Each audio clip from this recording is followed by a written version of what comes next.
Ennobling an entire industry once perceived as menial, Horst Schulze, founding president and former COO of Ritz-Carlton, has elevated the conversation around customer service. But the luxury world where he's made his professional home is a far cry from the poverty of his youth.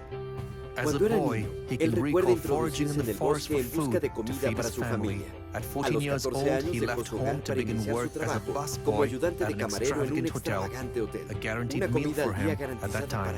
Then, at a certain point, everything changed. Horst fell in love with service. He discovered that when employees saw themselves as ladies and gentlemen, it ennobled the workers and ultimately improved their customer service. From that point, the motto that defined his career became ladies and gentlemen serving ladies and gentlemen.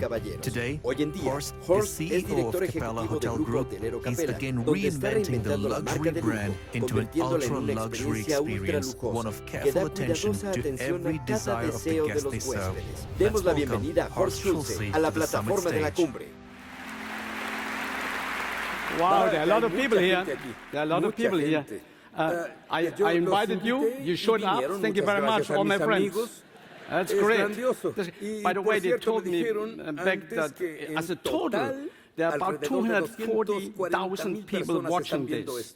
You know, 4 or 5 more, and this would be scary to a speaker. Wow. This is something, the problem that happened this morning, and you know how those things go, there's always is a danger, it's dangerous here. I lost my speech in the taxi. But you know, being a Christian, being in a church, let's talk about the truth then. Let's be honest and let's not read some fancy words, let's be honest about it. So I'm going to tell you honestly about service and about leadership, and that's what I was invited to do.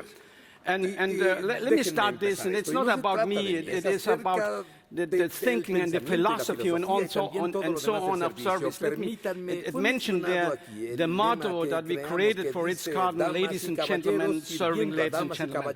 Allow me to give you the background of this. I wanted to be in the hotel business. I begged my parents to be in the hotel business. In a small village in Germany at the time, you didn't go to hotel business. You became a technician, an architect, an engineer, or something like that. And that was the macho thing my parents hoped I would do, and then I begged them on my knees to be in the hotel business. Finally, they found me a job about 100 kilometers away. There was no hotel in my region. I had never been in a hotel. I started back in them when I was 11. With 14, I left and went to work in this hotel as a busboy. It was the best hotel in the region. My parents, by taking me there and before, had admonished me, we could never go to a hotel like that. This is only for very important people. They are all very important. We could not, we have never been in a hotel anywhere. And certainly not in a hotel like that. Now suddenly I'm there, homesick. My mother never forgave herself that she let me go when I was 14, by the way. And then there I am working in this restaurant, in this hotel, world-class hotel. I knew, and everybody there told me, everybody here is very important. I went on Wednesdays, I went to school, to hotel school. And after 1.5 years, I was asked to write an essay about what I now feel about this business, this hotel business, this service business. And of course, then you wonder, what am I going to write? 3 pages. I went back in the evening, we worked again. And I thought, what I'm going to write. In this moment, I could feel my maitre d' had entered the room. When he entered the restaurant, he was perfect in how he looked. He would have never thought about not looking perfect and being perfect in that restaurant. And I saw him walking to one table over here and speak French, and over here he spoke English, and there he spoke German, he explained wine, he explained food. And I realized he was the most important person in the room, in the minds of us, the employees, and in the minds of the guests. Wait a second, something wrong here. We are supposed to be the servants, and they're the guests. That's what I was told. And it occurred to me and became clear. The maitre d' didn't come to work. He came to work to be excellent in his profession. He came to work to be excellent in service delivery. He came to work to be excellent in caring for the people around him. It's caring, really, what service means. We can talk about service, and everybody talks about service. It is fascinating to me how many people talk about service. What industry is not in service? As soon as you, as a worker, as an individual, meet somebody else, as far as business goes, you are in service. I sometimes hear B2B, business to business. Well, come on. There are human beings in those businesses that talk to each other. The beds in a hotel, one bed doesn't talk to somebody else's bed. I mean, business to business. And we don't talk, my bed doesn't talk to the mattress. We talk to people. And this moment, if you have to accept, but many people, and you create everything. I talk to you, when I make a speech like that, I always feel I'm talking to my employees, so forgive me. It's the easiest way maybe to communicate. When I say you, I don't mean to be unfriendly to you or rude to you. Please forgive me from the beginning. So we are all Christians, we forgive each other. I mean, look at service. When you think about it, love your neighbor as yourself. What's the person who you're dealing with in business? It's your neighbor. What's the employee that deals with? It's your neighbor.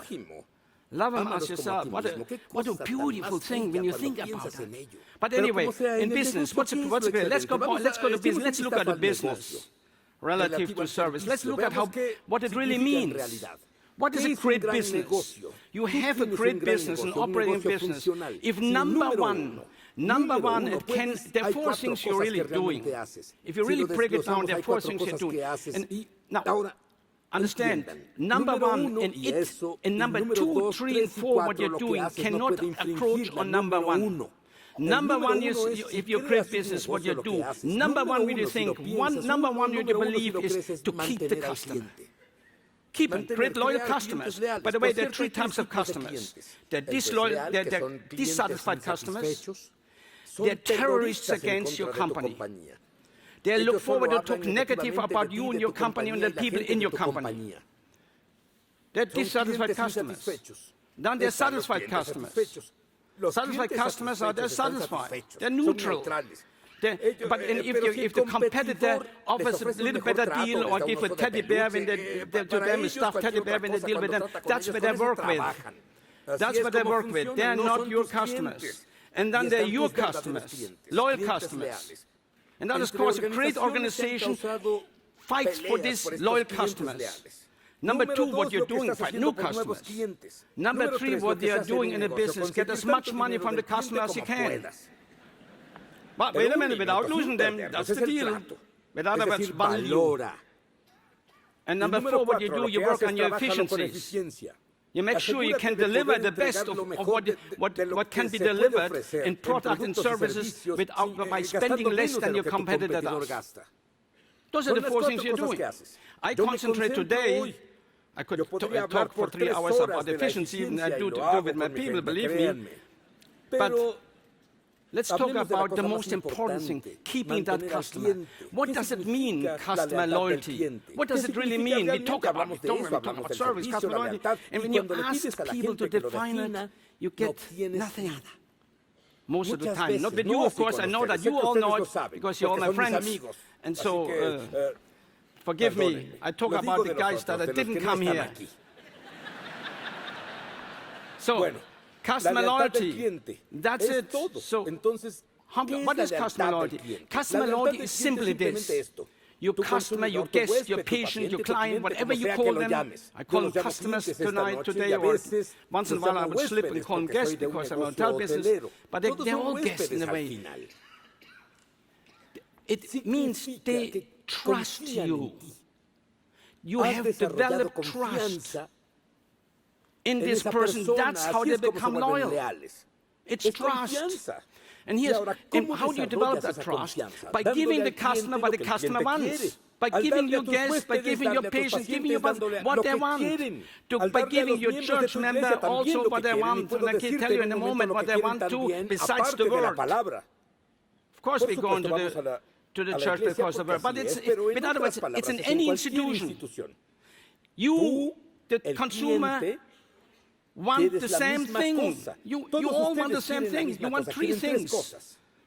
And then you want individualized things, but three things you all want the same. Let's say you go and buy, I gave that example last night, so let me give it again. Let's say you're going to buy a bottle of water. You all then want the same thing subconsciously. And the subconscious is stronger than the conscious. What do you want?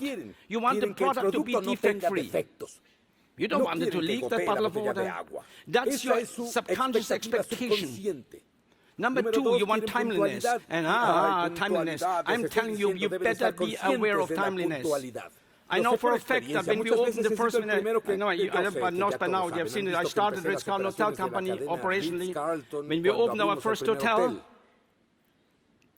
if a customer, the guest in the evening rush hour check-in didn't wait more than 4 minutes to check in, they were fine.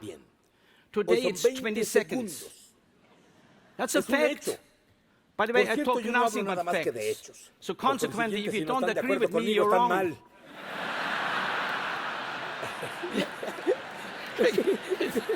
Well, that's it. So better pay attention. This is your chance to get it right. So customer satisfaction, this expectation is fulfilled. My product is fine. The timeliness is fine. And number three, what you see, you don't want to wait for the bottle of water, you want it when you want it. So behind everything, you have to create processes. And number three, what you want is the people that give it to you to be nice to you. And that's called service. Be nice to you.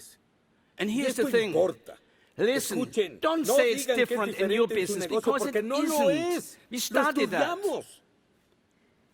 The number one driver of customer satisfaction and eventually customer loyalty is being nice to the customers.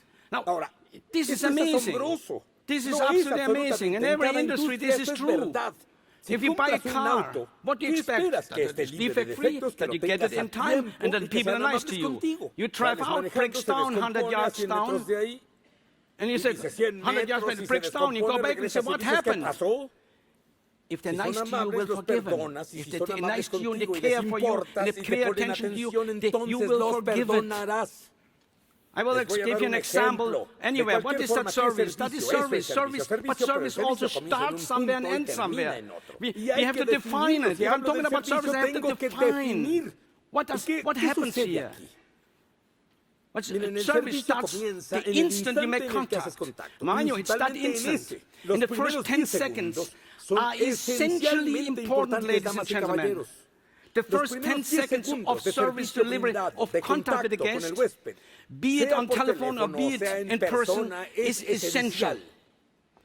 The first 10 seconds, that's why we teach within 4 meters, 12 feet. No matter what you're doing, you look at that guest and recognize that human being and say, welcome. So essentially, or good morning, or good afternoon. So essentially, service starts with a great greeting. Welcome, I'm here for you. With your eyes telling them, I care, I'm delighted, you're important to me. The second step of service is complying to what the guest wants from you, complying to their wishes, complying to their needs, helping them caringly with their needs. Caring is the word. And number three, you say farewell. That's what happens non-stop in every organization, be it on a telephone, be it in person. Welcome, comply, farewell. And if you do that, that's what the guest wants. That's how I'm going to create eventually customer loyalty. If I do that right, and now in addition to that individual attention to what everybody wants, the service, the product, the timeliness, the caring, if now in addition I adjust caringly to the individual, their uniqueness, and adjust to who they are, call them by name, and so on. Now I'm moving the customer very fast, the guest very fast from satisfaction to loyalty. It has to happen all the time. Let's experience it just for the heck of it so you understand it. So everybody understands it. Even the guys from Germany. I'm German, so yeah, you will forgive me. Let's experience that service somewhere. Let's experience in a situation that you all have experienced most likely. Except some of you that have a lot of money and send somebody with a sack of money to the bank and you don't go yourself. But if you have gone yourself, let's experience service in a bank. I'm picking a bank because it actually happened. I'm picking a bank because after all, they're in the service business. They cannot deny in the service business. In fact, the whole product is service. They didn't make the money. The whole product is service. Let's go to a bank for a moment that I experienced many years ago. And go to this bank, to this big bank. Let's go together and experience service so you can internalize what it really is. We go to the bank. It was a huge bank. I was supposed to speak to them the next day, to their 200 managers, about customer satisfaction. Tell me, are you used to my accent by now? Okay, then we get serious now. I was supposed to talk to them about customer satisfaction. So the day before I saw them going to go to that bank, huge bank, big portals, huge. You walk in, you could feel the money, columns, yeah, marble columns, marble floor, maybe even money stuffed in the columns, who knows? And you could feel it stately and beautiful around you. Beautiful around you. And then over there, long counter, mahogany, the tellers. And in front of it, a maze. Now, I'm sure you have been in that maze too before. So I'm getting into the maze. I count the people before me. I count the tellers. 24 people in front of me. A huge counter, 24 tellers. Oh, good, I'm number 2. And so slowly, I'm getting in front. Now, mind you, let me remind you what service is. Welcome, comply, farewell. That's what service is. So I'm looking left, and somebody on the right screams, next! And I go over. In the meantime, was a lady, men are usually worse. Let me be very, very clear about it. Was a lady, she was looking down for seconds to finish a transaction. I look at her face, I don't know her, she cannot know me. But when she looked up, it was totally clear that she hated me. And she said yes. And she said yes. I said, I just want to change $50. And she said, 10, 20, 40, 45, 50, next. I take my product. You see, change was my product. I looked at it. No defect. Timeliness was very excellent. Caring was not. What do you think I remembered? The fact that I had proper change? I mean, and here you are. In this case, isn't it a fact that service, look at it in this way, isn't it a fact that service is your product? Certainly in a case like that. So why do we have processes, all kind of processes to produce all kind of things? I'm sure the transactions were careful thought. There were processes behind everything, but there was no process about the whole huge, most important part of the product, service. What if she would have said, the next gentleman, please? And I come to her, tell her, and she says, welcome, sir, how may I help you? Just want to change $50. My pleasure. 10, 20, 45, 50. Have a great day. Thank you for coming by. Bang! No more words. No more words. Everything but a satisfied customer instead of a dissatisfied customer.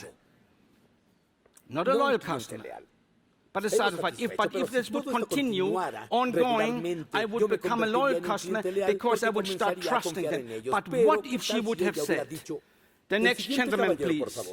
And I come to her, tell her, and she says, welcome, Mr. Schulze, personalized. Well, how would you know my name? Well, I know your name when you check in my hotels. There are systems to accomplish that. There are apps to accomplish it too today.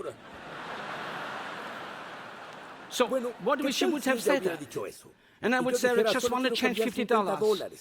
And she said, that is my pleasure, Mr. Schulze. 10, 20, 45. And here are 5 coins, because I know you are collecting coins. Individualized, personalized and individualized service. And then I know, I would have known right there, she cares for me. In that moment, I become loyal.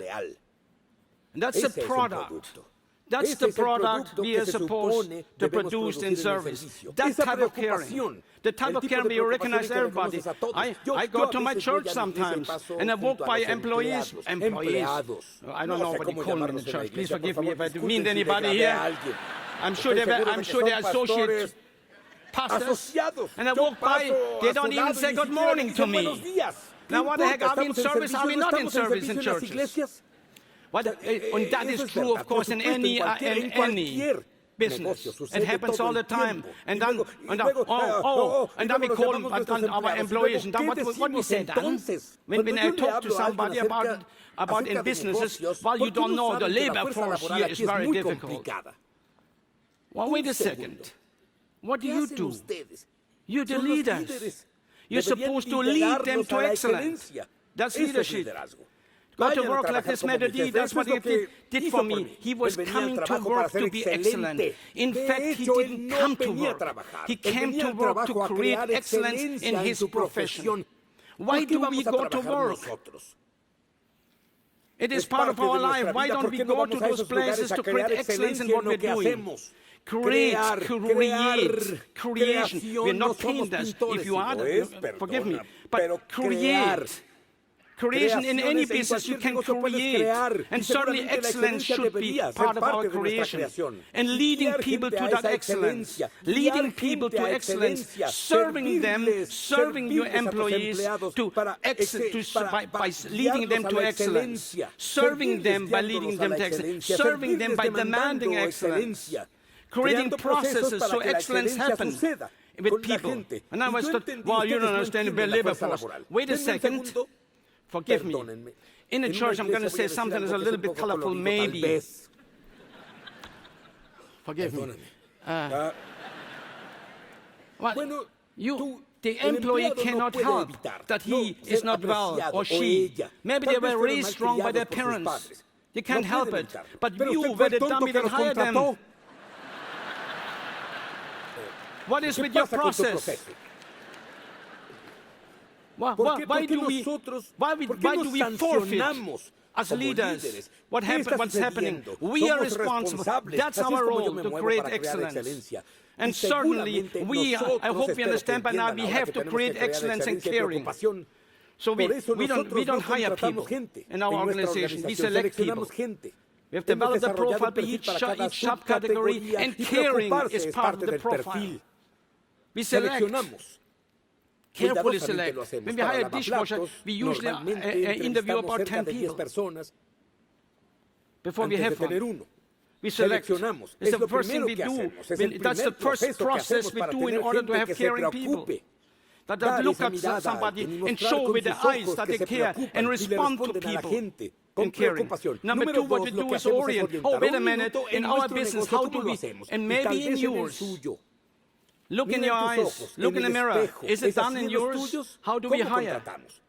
In our business, where we're always short of people, always in our industry, if the guy can walk from over there to here without falling down because he's too drunk, we hire them. Yes, this is funny, you're absolutely right, but it is happening all the time. And that's hiring. Selecting is a process. Number two process that we have is orientation.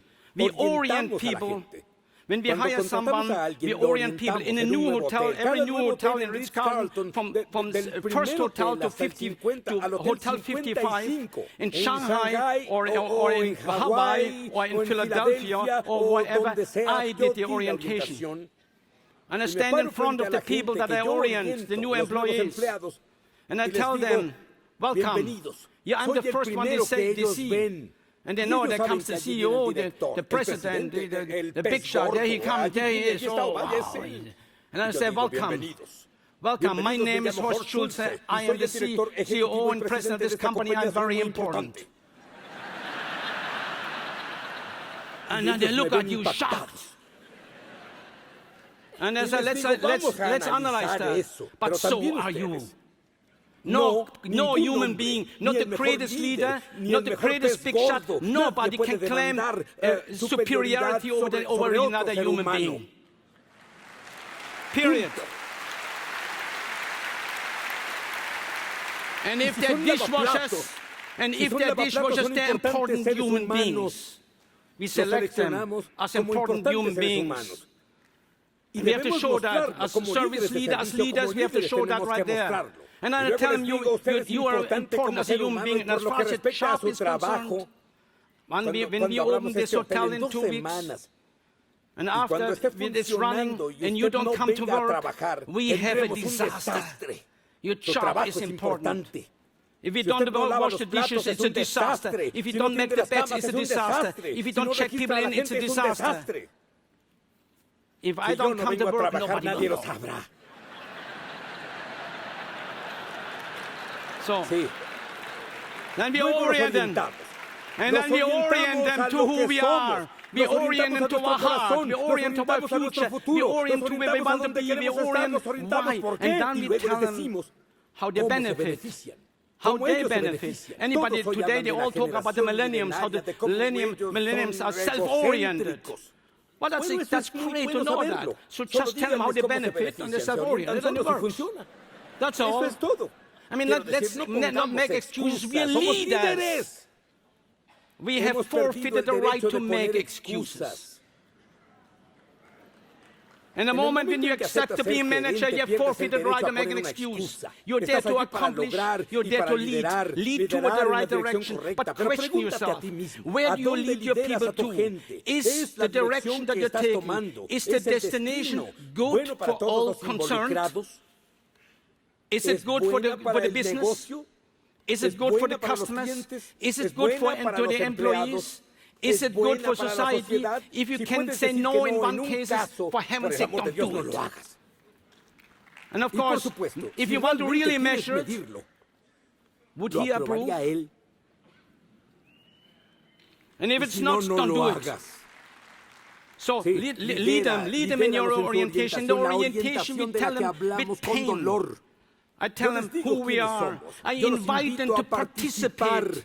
I invite them to be part of this company. I hired them to be part. I didn't. Please listen to that. And we do it. We do it all the time. We hire people to fulfill certain functions. In our business, we hire people to make beds, and wash dishes, and cook food, etc., etc. They fulfill a function. Well, the chairs on which you're sitting is fulfilling a function. Ladies and gentlemen, I submit it's nearly immoral to hire people to fulfill a function. I hire people to join me in my dream. And the vision that I have, and the dreams that I have. And of course, then they have to fulfill function to accomplish that dream. But I hire them to be part of the purpose. And so on. And I show them how they will benefit from that purpose. Will they not benefit if we are the best hotel in place? And I expect that, and I measure it. Oh, the expectation, I set expectations. I don't compromise those expectations as a leader. The expectations are set, and I measure against those expectations ongoing. We measure top box in every hotel every day, the satisfaction and of the guests, and we expect top box. 90% of the guests that they want to come back and want to recommend us. That's an expectation. If somebody and I tell them down in the orientation already, what is my job? What is corporate's job in the scheme of things? After we explain them for 3 days what they have to do, what is their business? What is my job? What is our job? Help them to accomplish the vision of the organization. The vision of the organization, which we clearly show them, is of value to all concerned. That's leadership.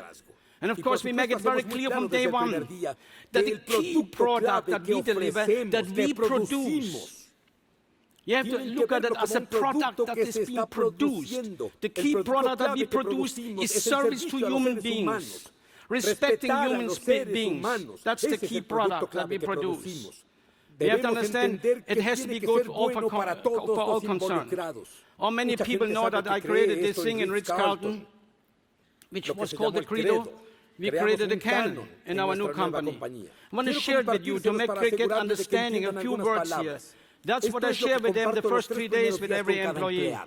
That's part of the process. You see, I'm still on the second process. First was selection, then is orientation. I'm still on the orientation process here, explaining.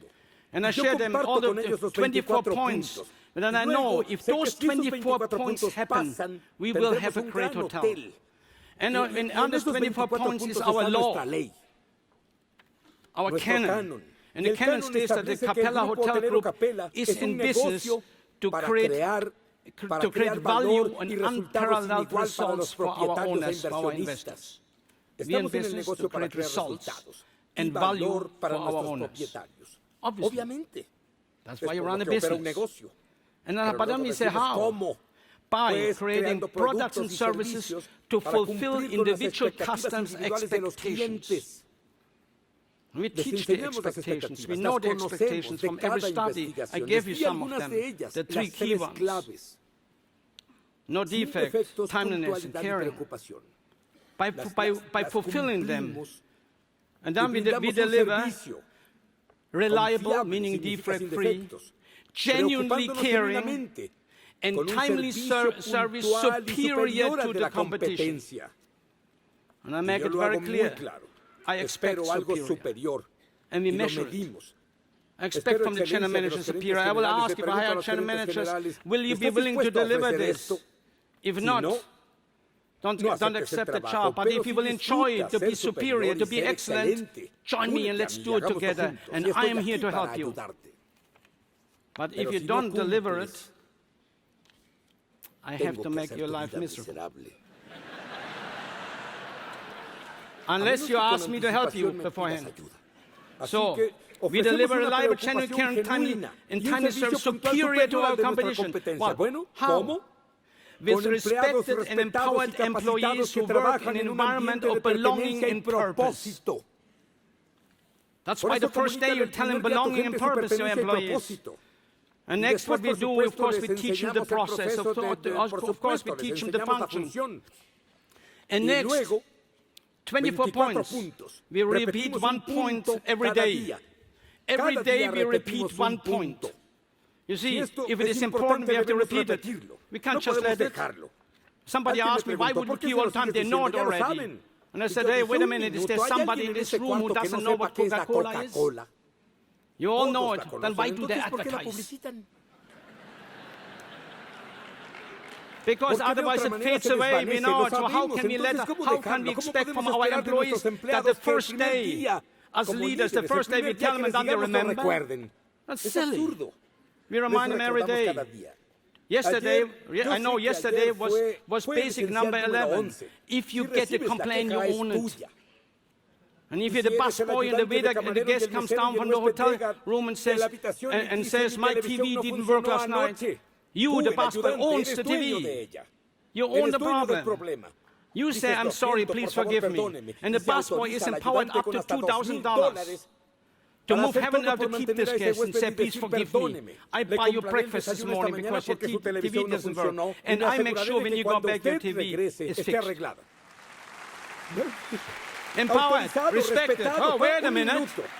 Yes, because I said so. We said so, we told in the beginning, you work in an environment, you are empowered to work in an environment of belonging and purpose.